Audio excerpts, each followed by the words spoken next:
Welcome back, everybody, to another episode of the Brazilian Dragon podcast. My name is Felipe, and I'm the titular Brazilian Dragon. And today we have a first-time guest for a topic I'm very excited to dive into, making her Brazilian Dragon debut. It is the great Mel Got Served. Mel, how you doing? Hi. Hi. Thank you for having me. I'm always like so flattered and honored when someone's like, "Do you want to be on my podcast and talk?" I feel like a celebrity. Well, it's because you are. I knew of you for like years before we actually became friends, in like I what, the know it's last year and a half? crazy.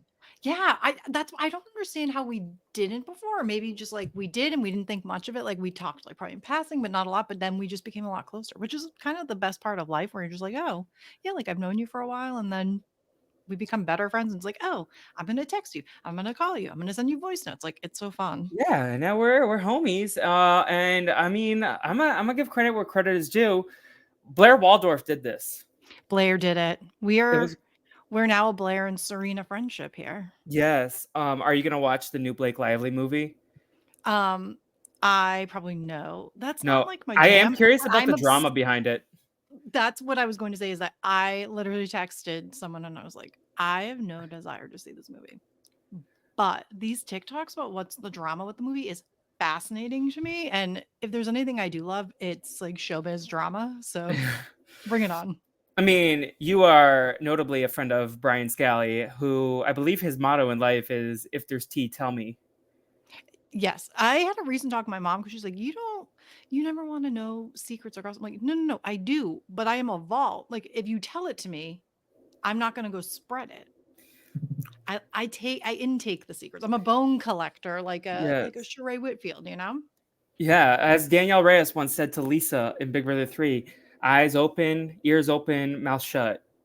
And That's that's me. that's you. You also just did the hands though that are not that I've seen it, but Plains Labyrinth, which I do all the time despite not knowing it, and I feel like that's how I observe Yes, that's information. one of my other things that I'm obsessed with is your Twitter thread of all the movies that are famous that you've never seen and then you watching them. Yeah, and what's crazy is I really didn't piece together how long I've been doing it now because I forgot that I started it like in 2020 and still trying to do it. That's how long the list is so long. And it's not that I didn't watch movies growing up. Like I did, but we had cable. So you would watch like HBO 2, HBO whatever, like all those HBOs and they did not play good movies. If you were like, "Hey, how many times have you seen Indiana Jones?" One time a couple of years ago you were like, how many times have you seen, The Legend of Billie Jean? It's 85 times. Like I've seen those. Like I've seen garbage B movies 100 times, but a good stuff or big blockbusters. And then this is like how old I am. My dad was like, "Well, why didn't you see this?" And I was like, "Well, you didn't take us to the movies or like at the video store. That is not what we selected off the wall." We probably still pick garbage movies off the wall too, to be honest. The video store was such a good time, like as a kid, An because you would just walk around. experience. It was an experience, and I only got to experience like the tail end of the movie video store like lifestyle. But it was a good time, and like some of them were like sketchy as Oh, like absolutely. And also the goal for any job, which I did not get to work at a video store. I had friends who did. And they didn't really do it at Blockbuster, but if you worked at like a local one, you would get to do like your own picks. And I felt like the dream job was always to work at a video store and have that shelf with like your picks, your recommendations. yeah. I wonder if Joseph from Big Brother, if that's his like claim to fame, I need to getting know to make. where is his store? We need to go. We need to see his It's in picks. Florida, I think, Wait, and I just watched the episode 2, by the way, and he was, like, the only one who didn't give a diary room shout out, which makes me think he is actually the biggest fan in the yeah, house. I mean he's talked on the feeds about like the things that he's listened to in the past. I mean his friend, the Instagram account, whoever is running it and has the one follow as Glenn Garcia, chef's kiss. Chef's kiss. Yeah. So moving on to the topic of the day, we are talking about reality television as a business. First of all, do you want to like introduce yourself to the Brazilian Dragon listeners? Yeah, well, my name's Mel, which is short for Melissa, but a lot of people don't know that sometimes. Commonly, my mistaken name a lot is I get Michelle, which is funny. So I live outside of Boston, pretty close. That's where we share our bond, also a regional connection. Um, and I've been a long time reality TV, everything kind of fan. Um, I love TV, and shockingly, I don't like work in it in a direct Yeah. source or anything like that. I've always said I would live out in LA if there wasn't a time difference. That's the big kicker is the time difference. Yeah, I miss East Coast time, but also West Coast time is also great. So I don't know. Like I miss being on the same timeline as everyone that I am friends with for the most part, all my long distance friends. But I do like West Coast time because in the morning I have so much to catch up on because three That's hours have true. already happened. It's just the worst at night if you're up late and you're like, who do I talk to? And everyone around the world is asleep for you. Yeah, I came out to LA. I go out there to visit friends and stuff all the time. And I remember I would like get out and like I would go to something and then I would call my parents at like 6 o'clock and then they're like, it's 9 o'clock there, and you're like, oh God. And I remember my brother went to college in Arizona and I remember we like barely heard from him because like the time zone was terrible. Yeah. So and then they have that one time per year where they're actually like 2 hours, and that was like an easier time. But yeah, I enjoy a travel to LA. I go a lot to Florida. I love theme parks, another thing we share in common. Like Hmm. if it's themed, if it's ironic, um, I enjoy that kind of stuff. I I feel love like so many shtick. of our interests overlap because it's not I just the reality know. TV. It's like the theme parks. It's the Los Angeles. It's the It's showbiz stuff, it's the behind the scenes, like, we just have so much in common, and it's so fun to, like, talk to you about it and talk on a different level of other stuff, and I think that's what's nice about all of my, like, TV friendships is we can talk about all different facets of the shows in different ways, which is, like, awesome. agreed, and that's why I was really excited when you were like, "Oh, I definitely want to talk more about this," because I forget what it was that inspired this Oh, conversation it's between us. But I business of assume it's Big reality Brother TV. Canada. Yeah, I assume Yes. it was Big Brother Canada. I don't remember if it was the cancellation or everyone complaining about the lack of live feeds, and I was like, well, the lack of live feeds is probably not a decision by the show itself. It's decision by the corporation that is Right. trying to cut labor. And I felt like everyone was just like, Arissa hates the fans. I was like, I think Arissa probably sat down in those meetings and advocated for you all, and you're like docking points in your head for her, which she doesn't even know who most of us are anyway. So Yeah, it they doesn't matter to try. I her. mean, I think it also started too we were talking a bit about Survivor and all the cuts Yes, kind of there, and everyone's like, "Oh, it needs a reunion in person in LA," and all this stuff, and it's like, that's expensive. You have to set up a studio, you need to hire the crew for a couple of days to build that studio, to film, to you have strike. to get everyone there. Like, there's so much money in it. You're paying the players to go, and I did get confirmation, They I believe that they still still get the get paid. 10K. But they Yeah. don't have to pay as many people. Well, They they have no, for they pay the do they pre-jury pay also. everybody? Oh, okay, that's good. So That's that's a the positive. information I've been told, Okay, so is that they that's good at still least. maybe they get less, but they still get paid, Okay, that's good. like the reunion fee. They Um, save on the hotel rooms from putting in that Universal Studios hotel that everyone goes to. So it adds up with like it's a business, and mhm. it's not that I don't enjoy reality TV for what it is. And I don't like I get worked up about stuff too, but I also try to put myself and take a step back. I work in business, I work in marketing. I see that kind of stuff happening all the time of like it's money things. Its decisions are based on data and ratings and all that stuff. Fun fact, I think I can talk about it now because I'm not in it. I was a Nielsen household for the Ooh. last like 2 years. I'm no longer one, but that was truly as a TV person the honor of a lifetime. That that's like your crowning achievement, Yes, as a TV watcher. to be a TV trendsetter, to know that my like because you know you'd be like, oh, I can watch whatever. Like nobody really knows. My viewing doesn't matter. My viewing did matter for a while, where it was like, oh, do I really wanna watch this live and give them that data? Like, do I really wanna be the number to be like, Bachelor in Paradise was number 1 in the ratings? Or is it like, "Yeah, you can wait a few days," That which must they be probably so don't like fun. that. That's probably like how I feel like people are starting to use Spotify lately. It's like, oh, this matters because at the end of the year, whereas yours is like, no, this matters because it says something about American culture. Yeah, like, to be a delegate. I truly like, it was a really cool thing, sometimes a little tedious, but overall pretty cool. I was a little bummed when it ended, but also I was like, you know what? It's not too bad." I definitely am excited to talk about this with you because, like you said, your business, your television adjacent, you're a business person. I've worked for like a global corporation in entertainment for over 2 years now directly, and then also have worked as a production assistant on different shows. So, like, I've seen the inside. So it's just like seeing this, and I've always felt like a little more detached and trying to consume it as a show and less focused on the game. As much as I appreciate the game aspect, I know that they can't make these games in a vacuum. They're making it, it's not an LRG. They are trying to make it for fans, and they're trying to make the best product possible to retain fans. Even if you look back at the earliest reality television, like Big Brother 1 to Big Brother 2 is a change in format to retain viewership. Significant. Yeah, to retain viewers. It was a business decision, and the game that we all love, it's not the original Big Brother. If they were trying to stick to the script, they would stick it with the Big Brother of the international era. But they changed it up in America, and it's just a different show than what it is. And obviously, like this week, there was this whole big. Um, you've caught up officially. I'm caught up Yes. So officially. like Yeah, with for some reason, America's my Cheetah. DVR didn't record. I would love to understand, but thank God I have Paramount Plus to Mhm. log Yeah, into you're so covered that I on can all the pay for. bases.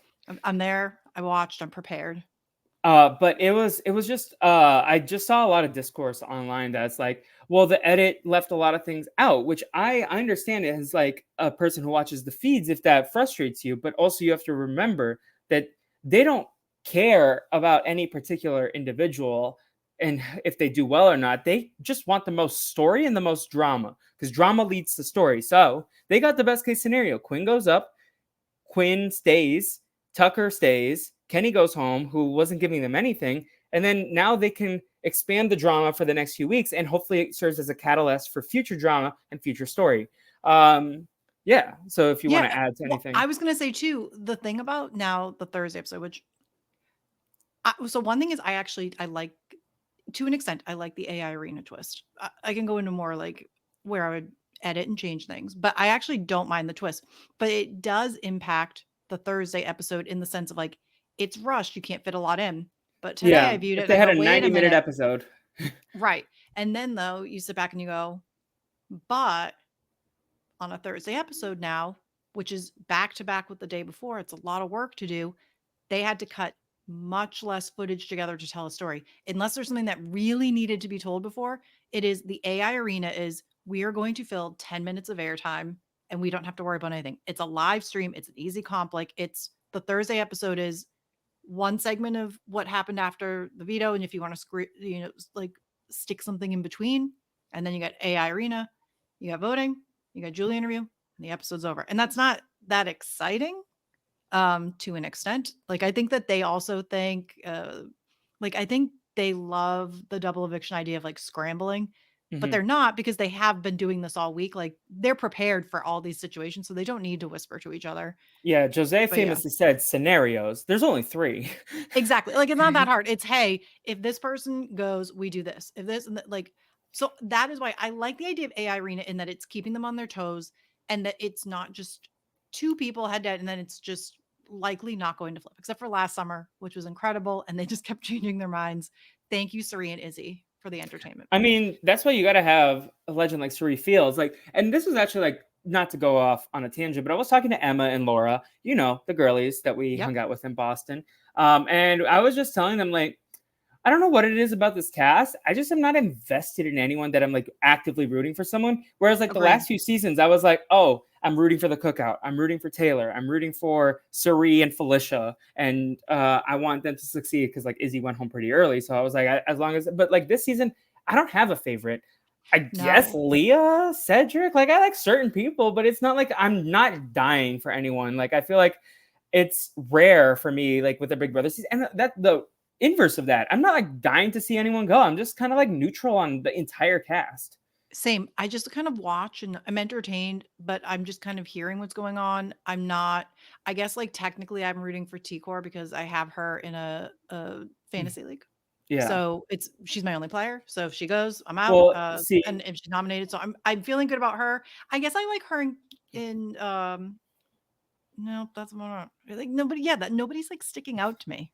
No one's like a I star. I mean, guess yeah, Tucker's the biggest star. Tucker's the Quinn's biggest kind of a star. star a little bit too. Like they're both good in the diary room, which I appreciate. Like for people who are hating on Quinn, Quinn's at least like giving us like pizzazz. The one I am rooting against is Angela. I want to see her leave soonish because she just stresses me out. She reminds me of like every Karen I've ever interacted with at Mm. work. And like I understand she's fun on the feeds, but I'm just drained. I don't need that energy in my TV. It feels like acting every time. Like when they just had the A Arena and she's like she's trying too Yeah, when hard. she was crying for Tucker, I'm like, girl, sit down. No, it didn't. I was very confused, and I just feel a lot of, as we know, like her speech that she made, iconic, amazing, wonderful feeds. I got to see that, but See, that's why you like being on to the play it East in Coast because you person. can see that live. Exactly. But I haven't tuned into a lot of feeds this season, and that's also because it's up Yes. against Olympics. And if I'm going to tune I into some live feeds right now, I'm drowning in Olympics.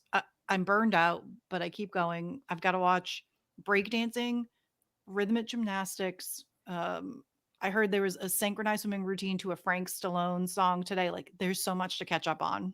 The Olympics is cinema. Like I love the Olympics, I've and always been an Olympics girl. Are you like a long time Olympics, or are you like it's always like been first time something that just very doing it? important to my family. I have missed certain ones, like the Tokyo one. Kind of like I Yep. followed a little bit on Twitter, but that was it. Like I remember Beijing was a big one. Oh, I mean, great we one. were in Rio for the Rio Olympics, and that was really cool to be there. Winter Olympics is hit or miss as well, just because like Same. it's this is the most I've been in the Olympics for in a minute because I think Peacock figured it out.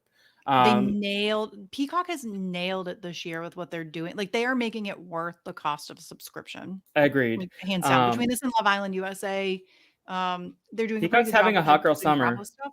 Oh my god, Peacock, killing it. And as they won a culture award, Peacock for best streaming service. Like Yes, the Peacock Award for Best Streaming Service goes to Peacock. I really appreciate the replay yesterday. The game was already done. I could have looked up the results, but I watched the entirety of the USA Brazil women's semifinal volleyball game. Stressed out of my mind. RIP Brazil. I definitely was sad. But that was an incredible game to watch, and like I'm glad I didn't look up the spoilers, quote unquote. But like the Olympics is great, and I feel like the Olympics is probably the hardest like time of year for Big Brother to go up against, especially It when you is. have like the feeds are probably like everyone's raving about the show, I guess, online, but I'm not. I haven't looked at a second of feeds because the Olympics is the main priority. I And know that it's 2 weeks of Olympics. I'm like, I wanna see as much as I can. I wanna support. The thing that's cool about Olympics is you get these stories of people that you wouldn't necessarily see their stuff. This is life changing for people. Like that, the male gymnast from the Philippines, it changed his like he has a home. He's going to have money for life, which he wouldn't have before Rebecca because I Andrade heard, also for Brazil, like yes, grew up in like, the favelas.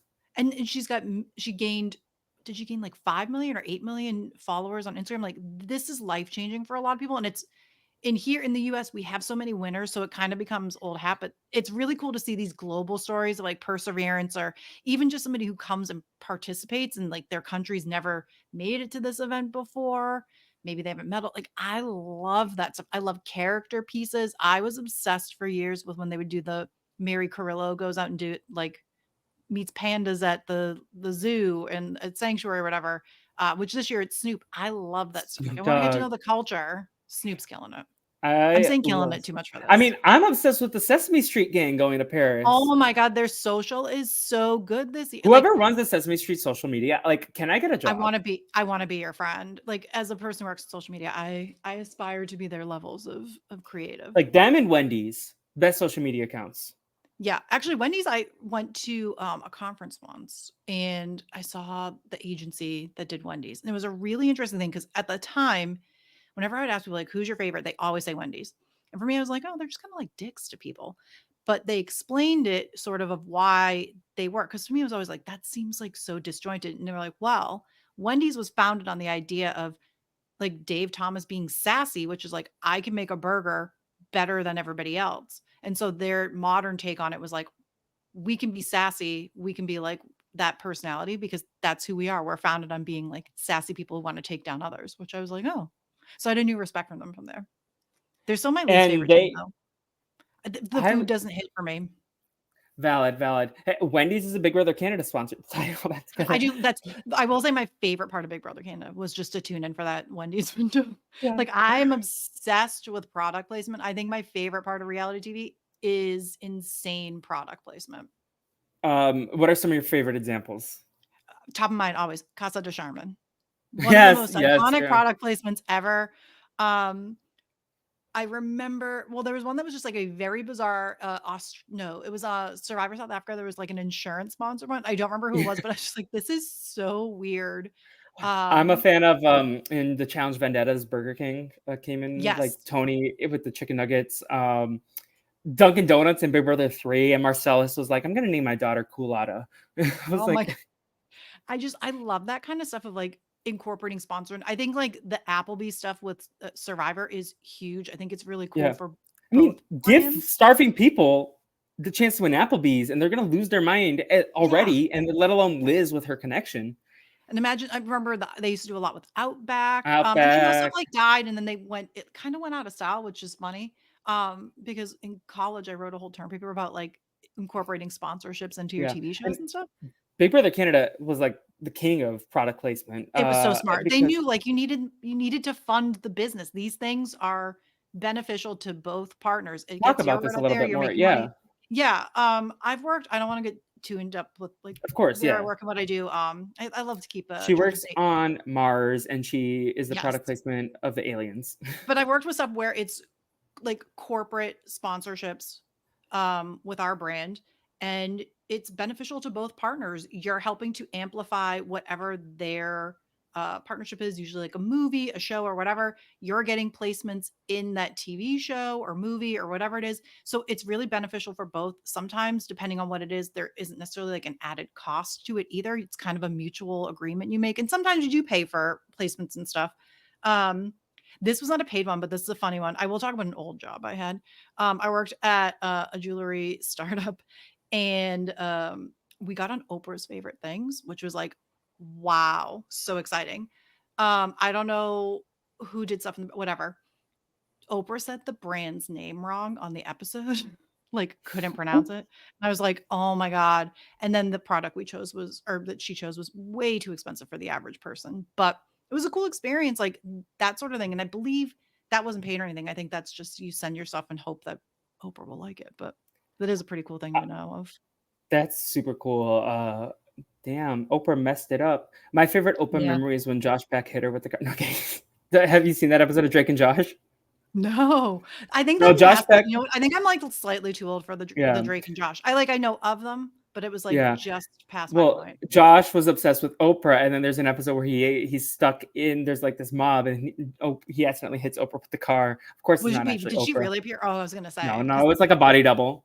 Yeah. I was gonna say, how am I not seeing this on Twitter X, whatever, with a video every single day of my life, if that's the case? But the way they did it on Big Brother Canada, where like the sponsors were the veto competition often, and like the veto winner would also win a gift card to the place, and it was themed, and like so they would be brushing the teeth of the Oral B, a supersonic care or whatever, or they were like creating the Wendy's burger, or like they tied it in ways that propelled the competition, which is important to the show because that is a change in the structure. So because like Anthony wins the veto and he wins the inside out veto competition, which like such a shame that like the last HOH competition, they got like Disney to sponsor them and then the show dies So temporarily, sad. hopefully. Yeah. But like they utilized the comps as a vehicle for product placement and then also gave the winner piece of that product placement, and it was just such a creative way. And I know a lot of people like complained, and like listen, it wasn't the best part of the show, but the live episodes, like the Thursday night episodes where they would have like a little filler segment where they're utilizing the structure, like that's from the corporation. They need to like show Yeah, enough airtime with the product, and maybe it would have been better served on a different episode of the week, but if they got to cram it in, they got to cram it in, and like the money goes above the product that the fans get. exactly. It kept the show on the air a little bit longer, and unfortunately, other decisions took it off.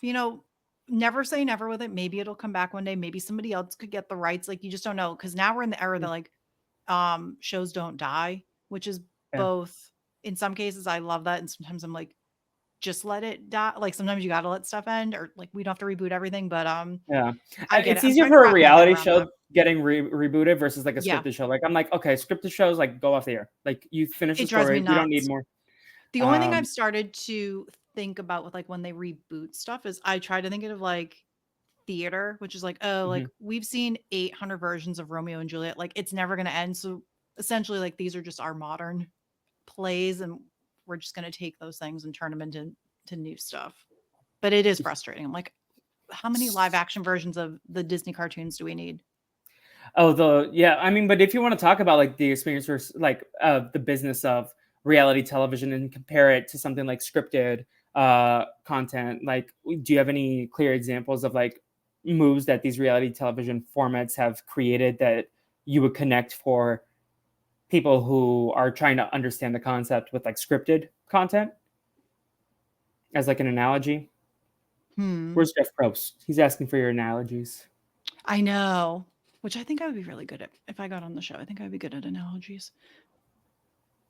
I'm flopping on this question right now, You're though. good.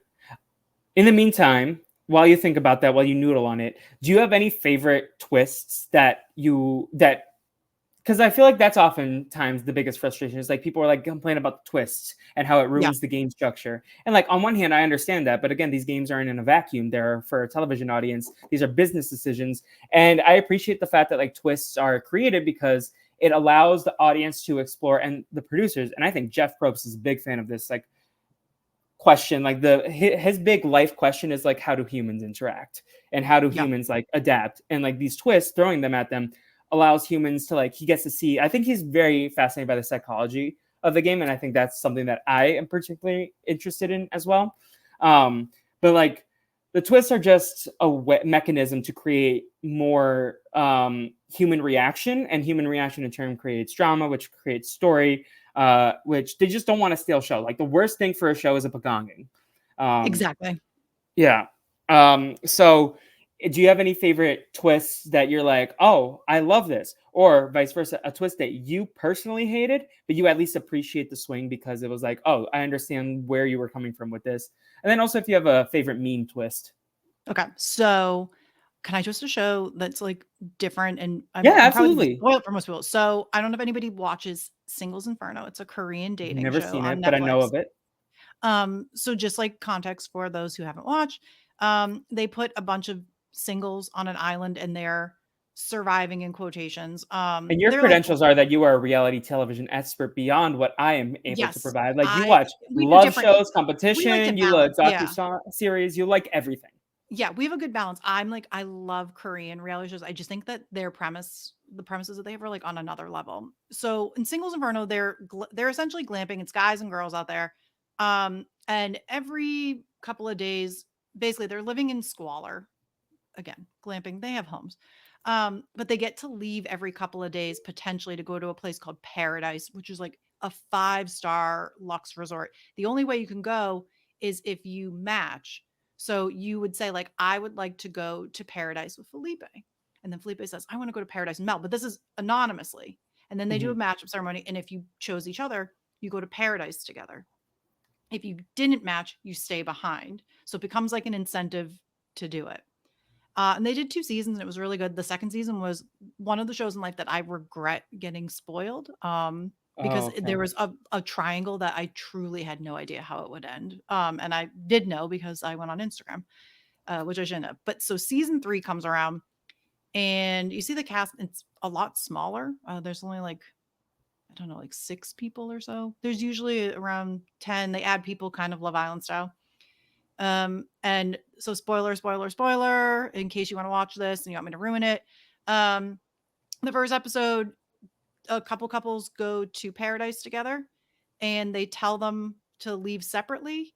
And when the guy gets in the car to leave, he is being picked up by another woman. And we find out that there was a second island of people. So there are 2 groups that were stranded and they are going to go back to the other person's island. So they're splitting the cast up because part of it is that sort of like once people sort of lay claim, sort of like on Bachelor in Paradise, as soon as they come in, if they're there, no one's going to you're not going to make an effort to get to know people if you already feel comfortable or if they're around. So this forced people to switch homes essentially and interact with different people and get to know people before they merged the beaches together, like on episode, I think maybe like 3. It was such a good twist. I was gagged. It was just a brilliant way to switch up the show that like it didn't really need to be switched, but it really, I think, created an interesting thing because that is something that when you watch dating shows, people get very comfortable very quickly. And I appreciate the fact, and like there has to be so much, like just as the scripted show, they would have the writers' room. There's the pre-production process. They plan the things out. They're like, how can we find ways to infuse drama? And they don't even know who the cast is at that point. They're just like doing scenarios and probably like being like, okay, so George and Tina, they are showmans, and how do we spice it up? Well, we'll bring in Tina's ex, Jasmine, and then I don't know. So just create new scenarios, because at the end of the day, the more variables you put in, the more potential there is for drama. And it's like a little math equation. It's just like, how can we create as much story as possible? Because they would rather have an overabundance of story and have to cut things out than not have any story at all. Because like you said, with the AI arena, I'm not opposed to this continuing in the next few seasons. The only thing is it's a little clunky for the live episode itself. But they'd save their story, like especially if it's like they know who's going home for the Not whole much week. happens Like in Audrey, weeks. when Audrey went home to Big Brother 17, or like I'm trying to think of another example where it was like Clear, like Devin in Big Brother 16. Like we knew who's going home as soon as the veto ceremony is done. You still have to make content out of that, and like, oh, can Devin change the tides, or are they gonna flip on the alliance? And it's just like when it, like the layman viewers, the casuals might not, they might be like, oh, Devin has a chance, but it's not juicy enough because everyone has to give like fake confessionals just so that they have the option. They need options to create story, and if they can create the twist, then that drives story. Yeah, twists are just filler and ways to switch it up and make things going on. Like, like you said, there's like 3 days of Big Brother that is essentially dead air. And on the feeds, like it can be interesting, stuff happens, but a lot of times it is like it's a foregone conclusion and it's them talking for 3 days about the next scenario. And it can be interesting, but sometimes it's not. And also this season, like I think the game's starting to shift, which is great. Like it was a slow start. I feel like things are popping off, but for a while this season, they were just like all just talking about hooking up with each other. And as much as I love me a dating show, I don't tune into Big Brother for showmans as I don't tune into these shows like that for that. Even the dating shows, for the most part, I actually don't tune in for the romance. I don't know why I even do. I just enjoy them. Yeah, I feel like you and I get along because we're just fascinated by like human dynamics, and that's like I'm very much a make every single corporate office reality show, like get a camera crew, because you would get good content. And I like, at the grand scheme of things, yes, I would prefer more social based twists versus these game mechanisms, but at the same time, if someone has a really interesting idea, like one of my favorite twists that we don't really talk about anymore, Big Brother 19, the temptation competition, where I don't know if you remember your temptation though. No. The one where they would you could. I'm thinking of the wrong stuff. Yeah, you're thinking of the tree or the tree of temptation. Yes, that one was stupid. No, listen, it could have worked out, but only Mark. It could have been. That was it really. If anything, that is a true story of like social dynamic fascination, because you got one player to convince everyone in that house to ignore a twist, and they were fuming. Somebody crafted a beautiful apple tree. Yeah, shout out to the production design team. Shout out to them, especially the Big Brother Canada ones, because they ate it up. Like that. That's something that I will. They've been improving the houses, fix the ceilings, have. But the houses are getting better. And shout out to whoever did the USA Love Island Villa this year, and not to the UK one. Whoever made the UK villa, I think set the tone for why it's so bad this year. I think that because the house was so ugly, they cursed it. I think it did. Yeah.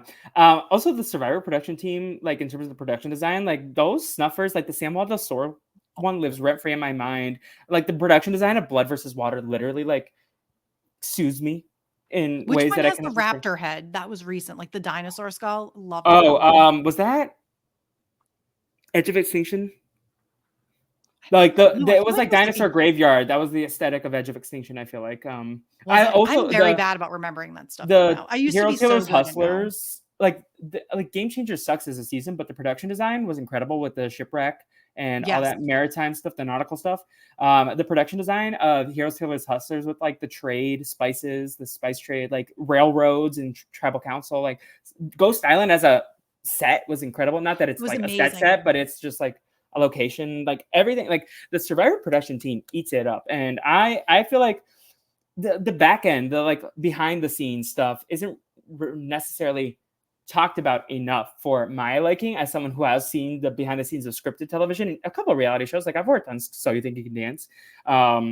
I did not meet Jojo Siwa, but I wish I did, because that woman, I would love to have a um, podcast just dedicated to Jojo Siwa as a concept. This would be I do the impression where she did the TikTok where it's like, who would you want on your podcast? And you're like, my exes.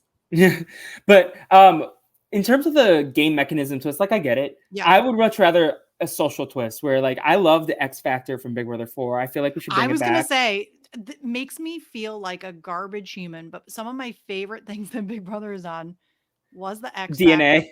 Project DNA. I love the twin twist, and maybe it's Uh, just being fascinated with twins. I always find twin twist fun. Those are the things I really enjoyed. I mean, it was so messed up.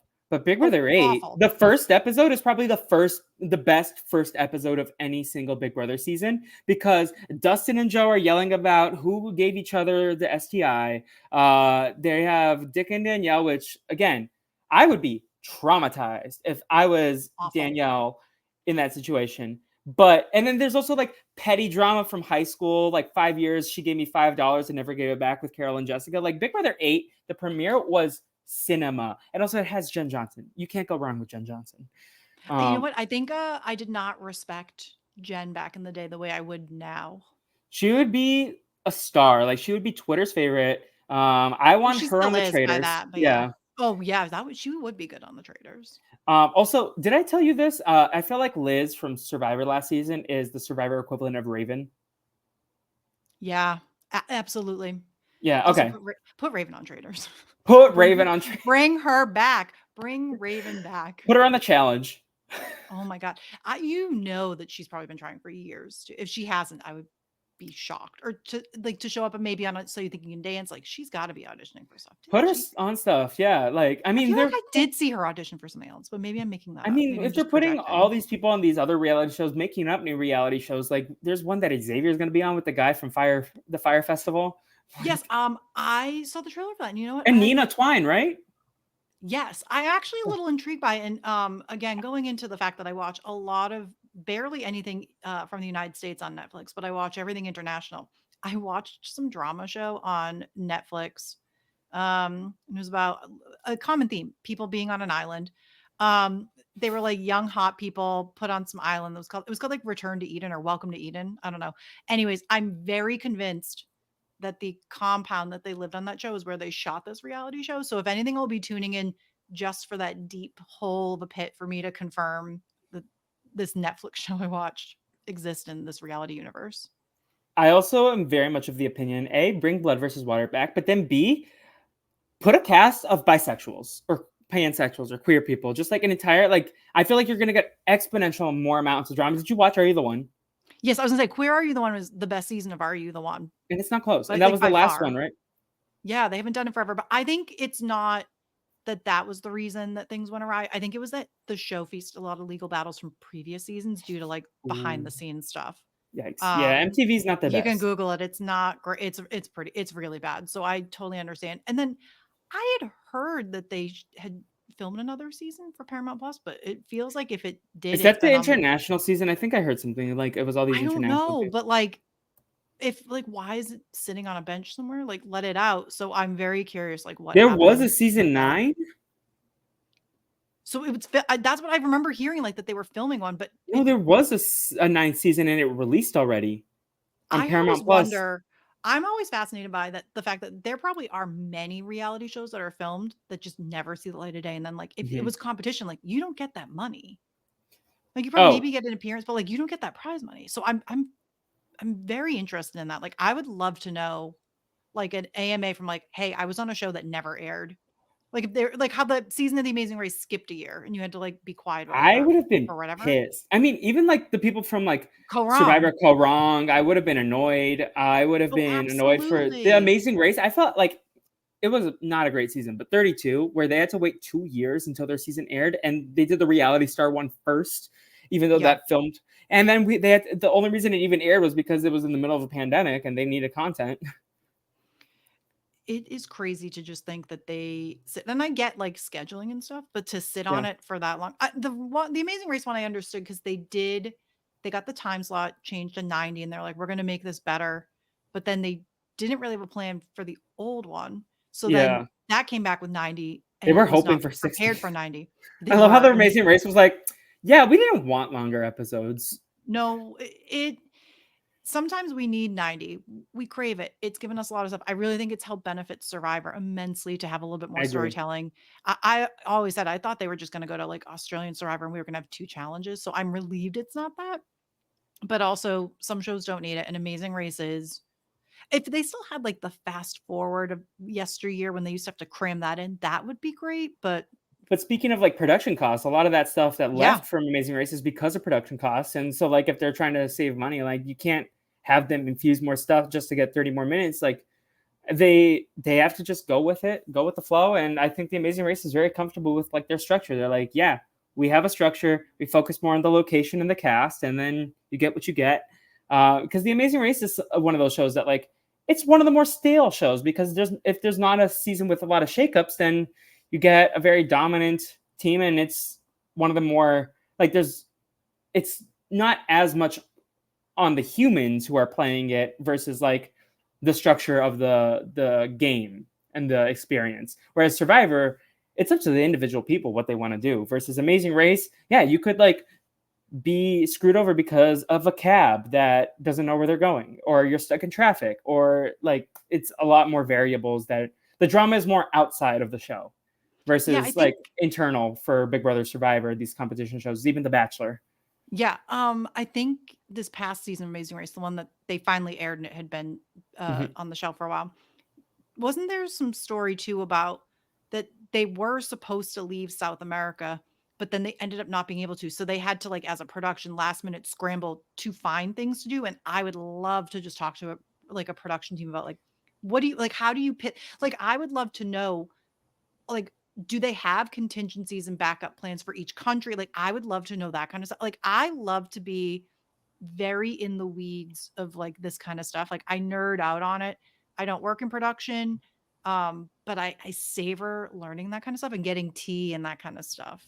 It's so fascinating, right? And I was listening to Rob's podcast last night about the Big Brother eviction. He was like, "Yeah, what if there were just like two alternates that you just held and sequestered, like paid them a little more to replace like a Paloma or a Kenny, where like things happen and you just infuse the drama." Which I will say, I appreciate the thought, but also if it's going to add 10 more days to the Big Brother season, I'm okay with Big Brother being shortened. I think the only reason because they had truncated Big Brother back for Big Brother 23 and 24. And then I think they only went up because of the writer's strike last year. Yeah, And and now now we're they went stuck back with it. down. Yeah, but I do think Are they back one of down the, or is it still no, it's still 100, isn't it? Or I don't think 90 it's or whatever 100 it is. this year. It is far too long. I get that. I think Big Brother Canada had a nice little like 70 days. That's like a perfect amount. But one thing that does frustrate me discourse wise in the community is like, oh, Jeff hates the fans, they don't listen to us, and I'm like, I disagree with that. I think Jeff, I mean, notably the Hourglass experience, I feel like he walked that back. I do think they are interested in what the fans have to say. I do think that they do listen to the feedback. It's just sometimes it's a slow change versus a long change or a quick change. Yeah, it's like they're definitely reading it. They hear it, but it's also maybe like they hear it, but they don't necessarily need to act on it. I think Yeah, that's how they take it is like, yeah, we're going to listen to your feedback, but it doesn't mean I think we're they'll going to have do it. And they're conversations willing at the very least, like for sure. I bet they internally. discuss it. Yeah. Yeah. Like with like, hey, how do we do it? Or, and the thing is that they shoot these back to back. So a change is made one season, but that can't be implemented for another year because Mhm. they're already in production of the other one. I mean, yeah, there's a lot of stuff. I think I think Jeff listens to fans, but I think Jeff also listens to some fans and really gets overexcited about twists and sometimes maybe doesn't really think like executionally, like what are the impacts. So one of the things I do in my hobbies of stuff to do is my friends and I do plan a Survivor weekend. And my least favorite part of it is twists. And it's simply because you really have to think so much stuff out. They're hard to explain in a short amount of time and that sort of thing. But you do have to think about like every little bit of like how much effort it's going to take. Can you relay it to them? How is it going to impact the game? How's it going to impact the timing if someone does this? Like if you do a non elimination, then you have to do XYZ to get there. And we try to listen to feedback and do it. We, not this year, but the one before, we did our first ever like returnee, challenge. So we let people who opted in could stay in the basement and do a puzzle or whatever to win an advantage. And then they got to compete to come back into the game.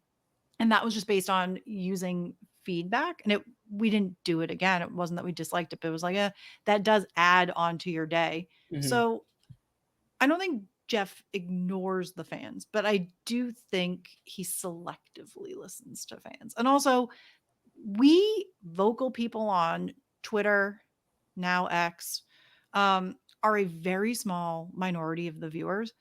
There That's are people, I have friends, I have a lot of friends who watch Survivor that aren't in the level of the community and discourse as we are. They love to watch challenges. They if they see Boston Rob on a show, they are the first ones to set their DVR and to tune into it on streaming. Like, couldn't be me, but there are a lot of people who it is. And same with like Big Brother. I'm actually even shocked that for Big Brother that the like regular Facebook people are aligned with the Twitter people. I that's my biggest takeaway, especially working this job where I've met more like casual fans of these shows. Yes. Also, there's a renaissance. Like I think Big Brother was when Frankie was on the show that like picked up a lot of more casuals. But also I was barely in the community at that point because I started with 14. But then Survivor, like in the new era, I feel like I've said this to someone, but I feel like Survivor is the most popular it has ever been since like the peak of the earliest days, and I don't think it's near that height, but I think it's like the most popular it's been since like probably like 2006. I found Like, a lot more people now that when I'm like, "Oh, I do a Survivor again," or "I love Survivor," and they're like, "You watch Survivor?" And I haven't had that in years. Like, I mhm. sought friends on the internet to talk about shows I like because I wasn't finding that in real life Exactly. versus like now it's very I can't find a single person to talk to like at work or like in my personal group about like, "Did anyone watch The Bachelor?" Nobody's watching it. Everyone's watching Love Island. Like it's such a change of everything and the Survivor renaissance that has been And I do really think awesome. the DEI initiative it was a big part of it because Absolutely. now you have people of color that are like watching these shows, and it's not just the white people shows anymore. Like Big Brother has always had a fan base of color, I feel like, but Survivor it was rare, and now I feel like Yeah. I have a lot more friends who like we can have conversations about like our favorite players. And there's like, at least for me, in the new era, I even made a shirt about it where it's like Ricard, D, Jam Jam, Heidi, like Jesse, Carla, like Right. so many options of like Latino players in the new era that I can like identify with. And like still like I can find things to identify with the people who are from different backgrounds. Like I feel like I have a ton in common with Jake. And he's a white guy. I'm a Latino, but I feel like we have so much overlap and like he's the closest that I've ever seen myself on Survivor, despite the fact that we are of different like ethnicities. And I Right. feel like it's just like speaking to like I feel like there's the casting is great, the everything's They've really phenomenal. stepped up the casting. I do think one thing they have done right in this new era is I think they've gone I think it's tricky when you cast super fans, but that's for everything and that's like what you need anyways. Like who cares ultimately? Mhm. And they're not eating, so they're and it's fast. So like it's a lot of, a lot of other variables. But I do think that they've done a really good job of casting really unique people, really diverse people, people that we can all relate to on different levels. To see the fact that, like, as a person, I'm now getting older, and I know that, like, if I were to apply to a reality show, the shot of me getting selected is getting lower and lower by the day just due to age. But, like, to see Hey, that there's been but Miss older Felicia women and exactly. Like to see a Felicia on our screens. Angela might be bonkers, but like to see older women on these shows and thriving and not just being the first boot anymore, like it's being the very threat to cool to win on see. Survivor with Julie and Maria back to back. Exactly. Like there's so many good casting candidates. And I just think you can relate to different people, which is like, oh, they might not look like me, but we have such same personality. And I just think we have more of those stories to tell, more people locally to tell. I would absolutely love if Massachusetts could have better casting representation besides just like construction workers and cops with thick accents. We have a few of them, but I we mean, need some more I'm work in I'm Massachusetts. thriving with the Boston demographic of late with Survivor because Jake and then Charlie. I'm like, This okay, is true. pick And we this had the year Boston so boy before. We have next. some better people, but there are some where I'm like, whenever I look at other shows, I'm like, oh my gosh. I mean, yeah, There are people here we that got listen. Kenny and Tucker on Big Brother this year Yeah. Yeah, that's in between. Actually, my cousin has met Tucker before. They went on like a bachelor on the party weekend. Store Drive. I did. I messaged her. It's like, hey, here's your Tucker update. I haven't sent him one yet. I feel like other people are doing it for him, but that's always fun when they're. I wish I Yeah. knew. I wish I had more like 6 degrees of separation stories from like reality people because that'd be really fun. I want to ask you about like the live feeds as a business because I feel like that's something Big Brother fans often don't understand that I feel like frustrates me just in terms of the discourse. Like I understand why the live feeds are important. I have some seasons like I was glued to the feeds. Other seasons I'd Same. be like, I'll just catch everything like social media updates, podcasts. There are some seasons where like specifically Canada seasons, like oh I can't watch like live and it's not enough on my Twitter that I can just like watch it like a casual. And then I find myself enjoying those experiences sometimes because it's like, oh, the competition, I don't know who wins. So I'm like rooting, like my energy's up. It's like a sports game. So how do you want to like talk about the live feeds as a concept, as a business, as a product? Well, I think one thing that I could say about it is recently, I think one thing they really flubbed, which is a benefit for me and many others, and it helps because I guess they have commercials, but moving it from Paramount Plus exclusively to it's available there, but you can also just watch it for free on Pluto with ads is a terrible decision that like Paramount Plus made, in my opinion, because they need subscribers. There is literally no reason to subscribe to Paramount Plus for me. I don't know. I watch like the Challenge All Stars. And even that couldn't convince me to pay money for it. I borrowed a login. There's nothing on that platform. I know rumors are it'll merge with HBO and it's just gonna be the messier universe there. But I think that it was a really poor business decision. Because do you pay for Paramount Plus or do you have a login Yeah, or what else do you we have watch a on it if family you do? account. I mean, Okay, yeah. Old Survivor seasons, Well, just that's like what I used to buy every year. My dad is a Big Brother super fan. I think this year he's toned it down a little because he's been busy having some fun in the sun. But I would get it every year for my dad for Father's Day. That was my gift every year was I would get live feeds. But then it went to Paramount Plus, and then on top of that, you had to get the Paramount Plus plan that has Showtime. And I was like, I'm old. I still pay for cable, and they gave me Showtime for free, which did not, to my knowledge. And if anyone knows if it's changed, please message me at Mail.serve. Correct me. I was gonna have to pay for Showtime a second time. And I was like, I'm not gonna pay for Showtime 2 times. Like, if anything, I should be getting Paramount Plus for free. So I was like, I'm not gonna do this anymore. We can watch it for free. And maybe that's part of it is like, hey, now you just get to watch ads and it's good for us. But I mean, it's giving old Big Brother After Dark. That's kind of yeah, the vibe I got. Because exactly. And they it's had still there. commercials. Yeah, I will say I've tuned into when I have watch feeds. A lot of times I just put it on Pluto instead of Paramount Plus. But that's again, I'm borrowing somebody else's login, so I don't want yeah. too many accounts on at the same time. Though they have like 7 people on their account, and I'm just another one. And my thing with like the feeds is like I understand why people are frustrated with like the lack of a flashback function. I understand why people were upset with Big Brother Canada moving from feeds, but again, that was more probably labor costs at the end of the I day. think feeds too are probably a storage situation of how much it costs to store it on the Yeah, cloud and everything like that. and also if you're thinking long term, and I understand that we don't like to talk about this, but Big Brother is going to keep needing applicants and they want as many options as possible.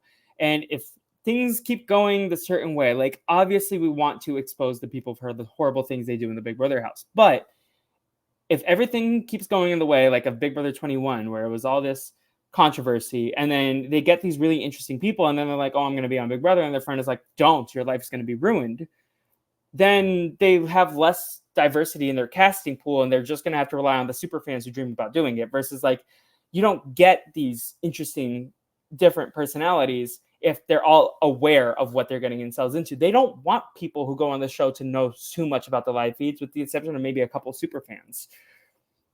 Agreed. Is my I've take. always said I would love to be on Big Brother, but the fans are rabid, and I just like the idea of being under a microscope to that level, like terrifies me. I mean, and I don't love that it's getting into the Survivor community, that same like Mhm. Big Brother, the like, and even broader, it's happening on Love Island USA, like doxing people, ruining their business account stuff. It's like, oh my god.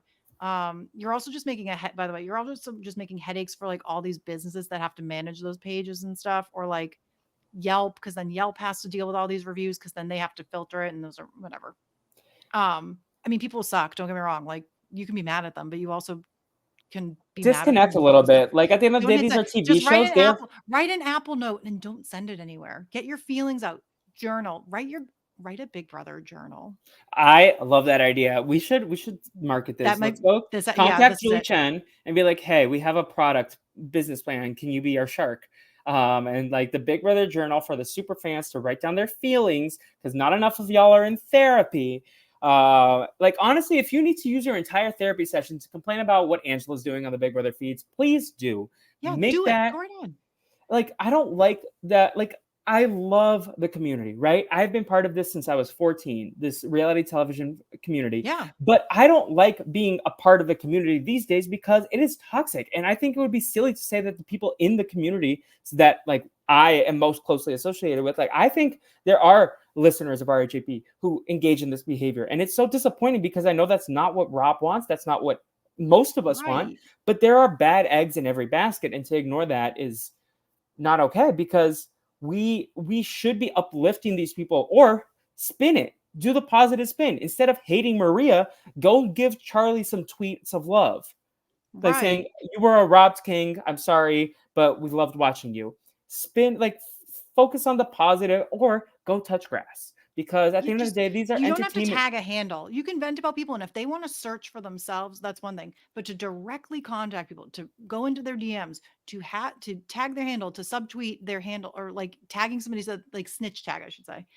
It's not worth it. It's just making them upset, and, like, it's up to you, and it's very difficult because when in one way you sign up for this, but you don't realize, I think, the extent to what you sign up for sometimes, Yeah, and and especially like that's these for more every show. casual That's my fans. fear for everything is, like, you just I mean, don't it's know. Like, bleeding we're over not into scripted nobody content. is perfect. Yeah, even oh my god, that people though I saw a The really guy great post the about guy this. from Game of Thrones who had to, like, disable Yes. his Instagram. So somebody made a really great point though, which is that for years I used to be a soap girly. That people would handwrite this kind of hate and mail it and to write, be like, I hate you. You are awful. You broke up Bo and Hope, like that kind of stuff. But then a Like it's PA would always intercept it, right? right, it probably, or at least like it's not the same. And I'm sure there's still always been real lunatics, but it blows my mind just the disc. I think in scripted it confuses me more. On reality, in one way, I get it because it's a person and it's real But and it's it's also, that like, kind of. even, But like, it's the bizarre that you can't figure out that like he's not a. This is a character. This is a mhm. medieval character in a fictional world where dragons Dragons don't exist. exist except for this one. Like I'm it's pointing to myself for the audio yeah. listeners. Yeah. I just Um, that part really it truly boggles my confused me. mind, I and, don't just even, don't like, understand it. even the reality shows, like, at the end of the day, it is an edit. Whatever you wanna say about these people, like, even on the Big Brother live feeds, and I know people like to joke and say you don't see everything. You see a lot of the conversations. Like, obviously, you see, like, a good majority, but, like, if there's, like, 16 people in the house, you're gonna miss stuff. Like, there's Right. only 2 feeds on at the same time, and then if there's, like, 8 people between the 2 cameras, there's 8 people that aren't being accounted for in that moment. You're gonna miss context, and, yeah, there are gonna be people in the production that know the context, but even then, they probably would have to communicate with each other to find out, like, everything or, like, rewind the tapes. So, I feel like just be nicer. Like, you don't have to make the like, I love these shows. I think about Survivor and Big Brother and Exactly. all these shows, like, all the time.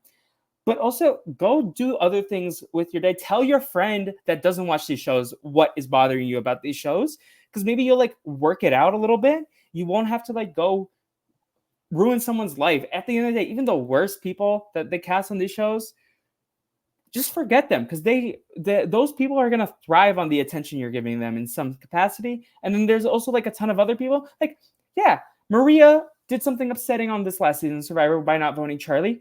Mind your business. It's her decision. Charlie doesn't Right. care. I mean, Charlie cares, but like he doesn't. He's And I think they processed it almost in another. it's a game that they played, and at a certain point people want to move on. Some people don't. Some people thrive on this and do they want this to be the center of their life. And for some people it's just something you do. So one thing you would ask me before, like when we were texting, is like, when did I start watching reality TV? I started watching when I was like 10. I watched The Real World. I think that's actually being old. I think actually I was a little younger.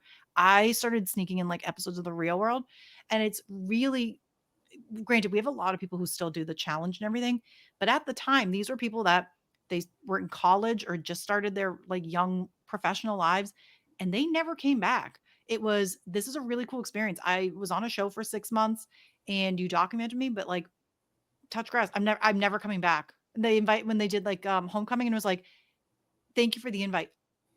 That's a part of my life that I put behind. It was a cool Mhm. experience. I don't need to do this again. And for some people it's a career, and that's totally fine. It's an interesting evolution of what a reality TV personality can be, which is now it can be an actual job. But for some people it's just, this was a cool, it's a game. It is a really fun game. It's why we do weekend versions, because we like it. It's why we play Mafia and Traders and that kind of stuff, because we can play the And a games lot of ourselves to an times, extent. these games that we play outside, like Survivor and Big Brother, were games, but Traders is just Mafia on television with reality Yeah. stars. They're not reinventing the wheel of like cinema. It's just a really well produced version of a game that we all played at summer camp and at drama class.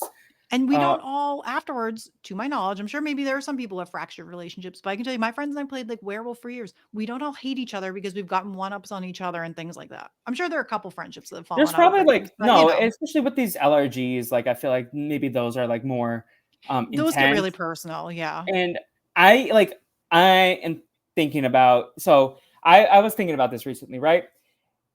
I don't think I'm about to be in an upcoming LRG. If I show up and I know people Ooh. there, I think I'm gonna like and I don't think anyone who's on the cast would like be seeking out a little indie podcast like this, but whatever. At the end of the day, it's just a game. So I'm going in there. If I know people there, my goal is to make it as far as I can with those people that I know already. Because if they're already my friends, then I'm like, okay, I just want to hang out with my friends.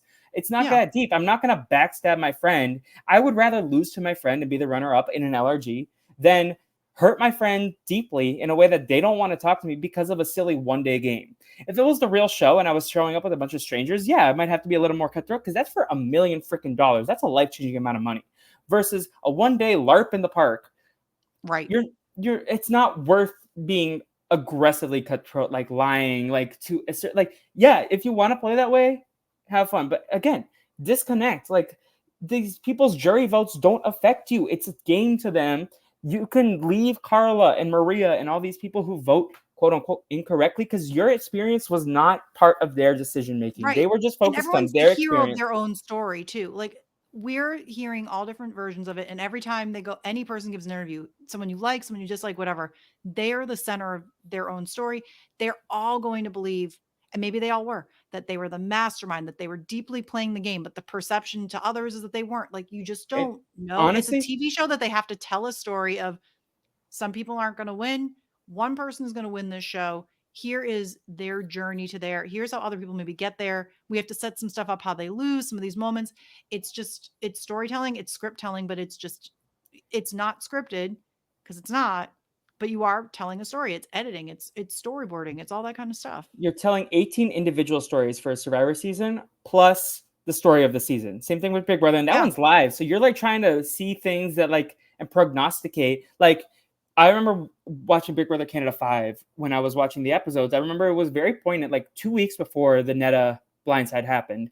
Cindy and Netta and Ika were all sitting around the lounge, and Netta was playing like let's make fun of Cindy today game. And I was like, oh my God, Cindy like crying in the diary room. This is like interesting stuff because in hindsight, when you're watching the season, you're like, oh, this boils up. And then Cindy cuts Netta, and you understand like a little bit why Ika was able to like push for that so adamantly and get her to actually make the move between like also the gameplay factors, but like there was the personal thing. And I was like, these Big Brother editors are like really good at what they do. It's Like, crazy. To do this in real time is, that's why you've got to give them such props. Even though like they might drive you crazy, they might not show what you want to see, or we need to see more. But these people are workhorses for a summer. Like, they are oh, there I constantly. I have a friend who works on the show, and just like her hours, like I mean, production assistant hours in general are just gruesome. Like I think I'm the longest I sure. spent on set was 17 or 18 hours. Oh For my those of you who are god. listening to this and have never spent a day in production, there's something called a Fratter Day, which is you start at like 6 p.m. on a Friday night, you go until whenever you need to go Saturday morning, then you spend the Saturday sleeping, and then you only have Sunday as your weekend because you have to be back at like 4 in the morning on Monday. So these, like, again, these are some of the most hardworking people in television. They are documenting everything. One of my friends and coworkers, he worked on Claim to Fame season 2, and he literally spent 3 hours logging, just writing, Carly's still crying, Carly's yelling, Carly's still crying. Like that, sit down on a laptop just writing what Tom Hanks's niece was doing. And just like some of it is probably very mundane. Some of it is like you just have to be on top of it. You have to be adaptable. Like these are some of the hardest working people in television. And that's why I'm gonna say, like, I give so much love to Jeff Probst in the sense that, like, to get the crew to like love coming back every year, to go and like foster like a crew that feels like that much of a community. Like the shows that I worked on was not a community. It was like we had a couple, like I made friends on a lot of them, but like we were not like, oh, let's go do this again. So the fact that like they have such a positive experience doing that, that must be one of the most incredible crews to work on. If all these people come every year excited, like are willing to like make all these sacrifices to fly to Fiji, because at the end of the day, they're like leaving kids and Everybody, families yeah, behind. that's part of it too, that they talked about that, like, we shoot the seasons back to back now and shorter because it also is better. It's a better work-life balance for these people. And I don't know if this is true or not. I just saw like on a Facebook group last night, um, that there was an article about Australian Survivor being like a toxic workplace and people don't want to go back. So would be curious I if don't that know. is, If yeah, anyone I'm knows, not please sure. let me know, because I'm curious. Like, I don't know what the work environment is like on Big Brother. Like, I've never asked my friend about I it, feel like you but just must be burned. I feel like you must have turnover from it's just like, burnout. And I think same with like probably like a Love Island because again, mhm. and a Big Brother, at least for US at least, is 3 days a week. Imagine I just to do Love Island where it's every Well, there's day. also like the everyday, because the PAs on Big Brother would have to like go like grocery shop probably for the house Yeah. guests, and like that's like a PA's job, I assume. Um, That's what, you know what? If I missed anything about Big Brother for filler, my favorite filler was food comps, and I would bring back food comps. I loved that I kind of love. I stuff. mean, I want to bring back Blood versus Water. I feel like Blood versus Water is such a fascinating concept. As like, I feel like I didn't finish the Australian Survivor season, but like I remember like the Blood versus Water, just like, put people who know each other. Like if everyone knows each other, like the secret, like the season 6 twist, for Big Brother. Like I find it fascinating. Like I find the exploration of human dynamics interesting, and then there's like making new ones. But then it's also like, how do you navigate? Like I thought the Jared and Cerie stuff last season was very fascinating, because like this was a layer to Cerie that we hadn't seen before, and it's like, how do we expand on this longtime reality star's careered history on television, and let's add a twist to her dynamic, and like we got to see her excel even more despite the fact that her son was hindering her game. And interesting to see just also how differently this like because ultimately they all to the casual person is like these are all the same shows. Just one is on an island, one's in a house, but they're not because the They're game not. is a very different structure.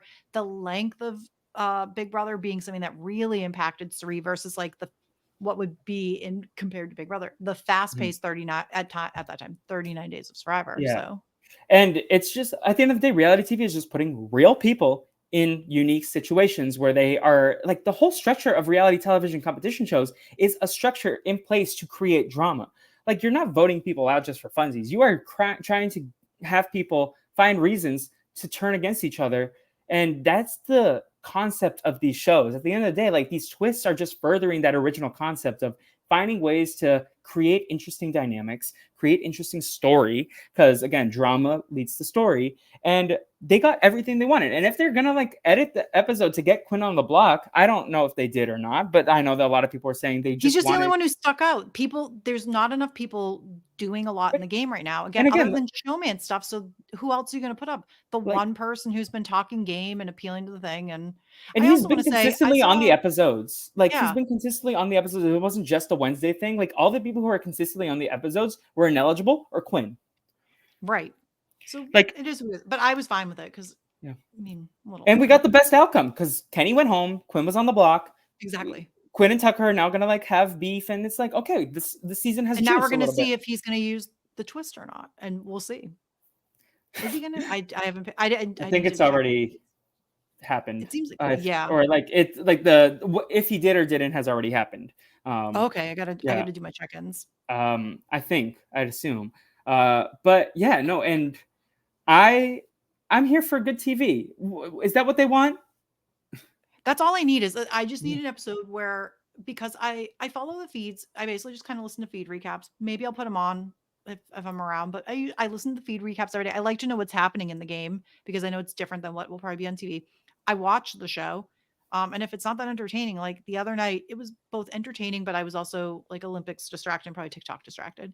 Oh, So I my know thing like I was I have the really Peacock retain. with the ads. So then when it was ads, I would then play the Big Brother episode, and then the Olympus was back, I would pause and go back to the Olympus. I needed to do that. Yeah, I think I was doing something like that, which was like, "Oh, let Big Brother, load up on the DVR because then it will if I wait till the very end, it will let me, like, easily skip all the commercials," and I was like, "I'll do that, I keep watching Olympics." But it needs to be entertaining TV. I definitely have had seasons where I just follow the feeds and then I just never watch the show. It's not often that I drop, like, the broadcast show, but it's happened because it can get boring, just like feeds eventually get boring when you get to, like, less and less people and they're just laying around. Yeah. Feeds, like my thing always with the feeds was just like random conversations. One of my favorite times watching feeds was like Christine and Donnie talking about like Seinfeld and Friends. I was like, yeah, this is a vibe. That's what it's interesting. You just wanna, like you wanna just listen in on stuff that they have life, and yes, you wanna experience, like, iconic moments. I remember watching, BB-8 and being home on, like, a Saturday afternoon, and Dick came out banging the pans, and you're like, "Oh my god, what is happening?" Like, to catch stuff like that Yeah. live is super fun. I love watching the game develop, but I like seeing relationships develop. That's what on Love Island when we don't get the stuff to build their characters and show those fun moments, it makes it less interesting because you're Mhm. just kind of watching people mope. So like the UK one in particular this season, we didn't it is a slog to get through. And I say this as a true diehard. And part of it is like I just know nothing about them broader. Like there's nothing. They're just there and they seem miserable. Like the Love Island USA season is like vacation fun. UK this season feels like a we've caught people who like were locked in their workplace and they're not being let out until the end of the summer and it's just they hate it. And that's That's boring. disappointing. Yeah, and that's also kind of why like Big Brother can get kind of stale at the end is because people are just like ready to leave, and there's like 3 people, 4 people, 5 people, and you have to go through 3 more weeks to get it down, and it's just like It's that's such what. a long game. Yeah, and I feel like the best part of Big Brother is like right until like the final 8. Once the final 7, like once the end game isn't clear and it's just a matter of like who wins the competitions. That's why I love Big Brother Canada 5 because it was like, oh, so topsy turvy. Like I love a good end game. I feel like I prefer a season with a strong end game. I rather it be a build like Taylor season. I feel like that was interesting. Like I appreciated like the cookout, but then once the cookout was solidified and Tiffany went home, it's like, okay, this is Xavier's to win. Like I love a good like Big Brother 19, and like that was an interesting final episode. That was a great final episode. Like I love like the fluidity of like a good end game versus like there's so much mess in the beginning that like the season will always like most likely lose steam if it like at the end of the road. I was Yeah, trying to find a word. I always loved with the cookout too, which is we made our mission. We got there together. Now what? And it was then that's Yeah. suddenly you saw all the dynamics change. I always found that part of the game fascinating. And sometimes I don't love a pagonging on like a survivor, but there is always something very fascinating about when you get to that point. Like kind of just like and even in Hunger Games, like when we read or watch Hunger Yeah. Games, like we got this far, and it's like, but Now now what? what? Now what Yeah. decisions do we do? And I love that portion of the game, which I don't think we get as much of that. And I would actually be intrigued to see like a modern season of that sort of thing. We get it a little bit, I but think not. There's always people are like one interloper, that like throws it off. yeah, like in Big Brother Canada 7, Kira, like that. But like that's interesting. Like the spiciness of the end game, I think jolts the season up a little bit. But it's also like the whole season is like bogged down by the negativity of like, oh my god, won't these dumb people realize what's happening? It's like, when are they going to catch on to Paul? When are they going to catch on to Tyler? When is it like catch on to Cody? And it's just like if it's not as negative, it's focused on the positive of like, oh, can they actually do it? Because that's something that I needed to teach myself with Paul. Like, as opposed to getting annoyed with what was happening in Big Brother 19, it's like, can Paul do it? And then Paul That's a didn't do great it. way to frame it, is like because I think Like Kim, we can all be like, I am a glass half empty person. I am at times So I too. need to frame that like, "Hey, can they pull off this win? Can the impossible happen?" And I think my first 2 seasons of reality television that I watched live was Survivor One World, where I was like, "Can Kim do it?" Like, I remember literally Right. talking to my dad on a walk, like, he did not know what Survivor was, and I was just like, "Yeah, but then she should probably take Alicia and Christina because then she could win outright. It's gonna be a harder battle with, like, Sabrina and Chelsea." Like, I remember, like, being so invested in this. So, like, the whole experience of that season was watching Can Kim do it, and then the first Big Brother season I watched was 14, so it was kind of like, "Can Dan do it?" So I think, like, that's an interesting, like, cultural moment in reality television when I got in these first 2 seasons, that it was like kind of impressive. And then like in the inverse, Philippines, it's like, oh wow, Denise did it. Like how is like so it's just Yeah. like I think 2012 was such an interesting way for like me to jump in that I think has shaped my viewpoint on these shows. And I'm also trying to like do better at like positive like outlook as opposed to like because I was a hater for a long time. I was like, fuck Steve. I hate him. Why did Vanessa lose? Vanessa lost on a crapshoot. I was such a Vanessa stan. And like it took me a little bit, like not that I was sending Steve anything. I was just like, oh my god, Steve's the worst winner, just because Yeah, I we all didn't but like. by the way, we all talk mad shit on the internet. It's that you don't have to go out of your way Yeah, to and I like wasn't even on the to break internet. the I was rhythm. just Listen, my height of my life was BB9. I was out of work. That was the winter season. the I orgy season.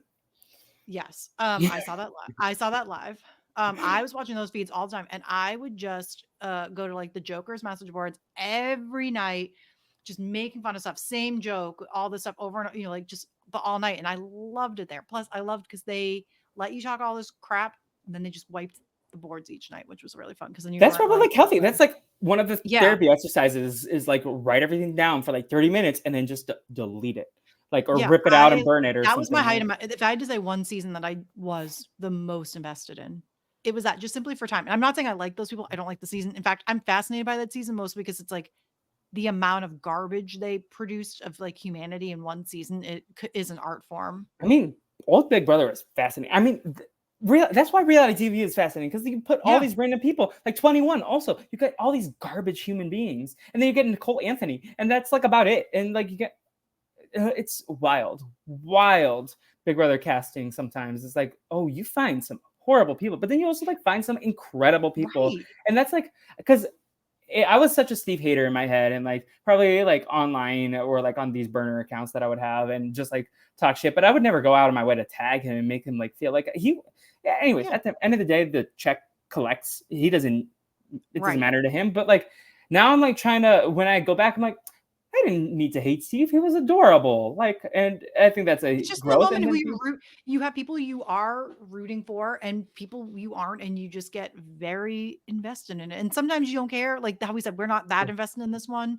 And there will probably hopefully come a time this season where there is somebody that we're like, "Oh, I'm Mhm. so mad. How could they?" But right now we're not that invested in them. And that is maybe based on the casting or the gameplay. Like I don't know where we're at yet. I think there are likable people, just there's not like anybody that we're There's no overly Felicia latching that on. like is an immediate star like There's in the yeah, there's diary no star room. like, last year, they really just had to me, a modern, like, lightning in a bottle cast, and I'm so glad we had Suri, but they actually didn't even necessarily need her because I felt they had really strong casting across the Mhm. board anyways.